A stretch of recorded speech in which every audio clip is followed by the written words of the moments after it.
it's Bailey with a question for Christ. In this video I'm going to share how to train yield of the hindquarters in hand 2 different ways. For this exercise you'll need your horse haltered or bridled and a dressage whip or a whip of similar nature. Today I'll be using a bridle on my horse. What are you aiming for? For this exercise to begin with, you're only aiming for 1 step, especially if your horse hasn't learnt this before.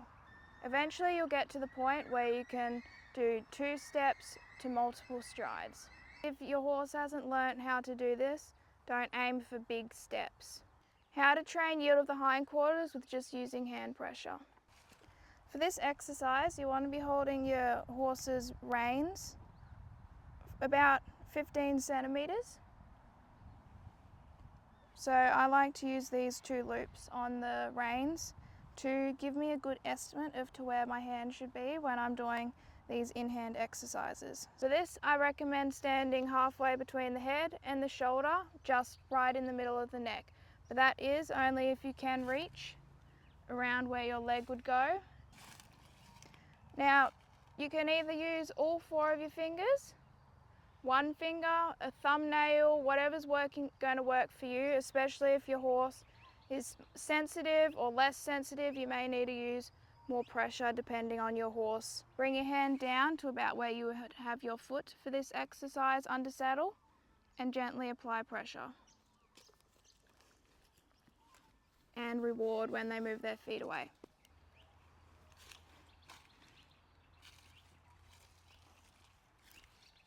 How to train yield of the hindquarters with a dressage whip. For this exercise, you want to be holding it in the same distance as you are for using your hand pressure. Before I begin, I like to just make sure he's alright with the whip, so rub it all over him. For this exercise, either pick the rump or the hock to begin with. Depending on your horse, they might find it easier to learn by starting on the hock because it's a bit easier for them to distinguish them moving their feet away. You want to train an aid that you're going to be continuous with. So for me, I do 2 whip taps, means to move the hindquarters across. Rub your horse and 2 whip taps. Good boy. And reward.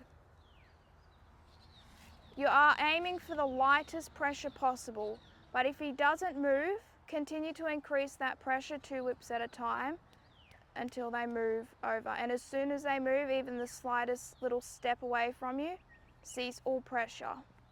And the release of that pressure is the reward of them doing what they needed to do. Problems.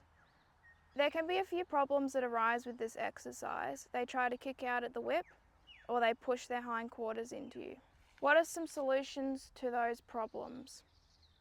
One good way to help with the horse kicking out of the whip is to desensitize them to it all over their body. You can do this by rubbing your horse with the whip all over and get them used to the whip being everywhere on their body. Even their ears, go behind them. But to begin with, you might not want to go behind them, because especially if they're kicking out at you. But begin in small amounts, even if it involves a hand and the whip, just rub, especially if they love pats. And just begin desensitizing them to the whip and just do silly things, whip it around, make some noise with it and see what they do with it. If your horse tries to push into you when you ask with your hand pressure, you can tilt their nose in towards you and apply pressure.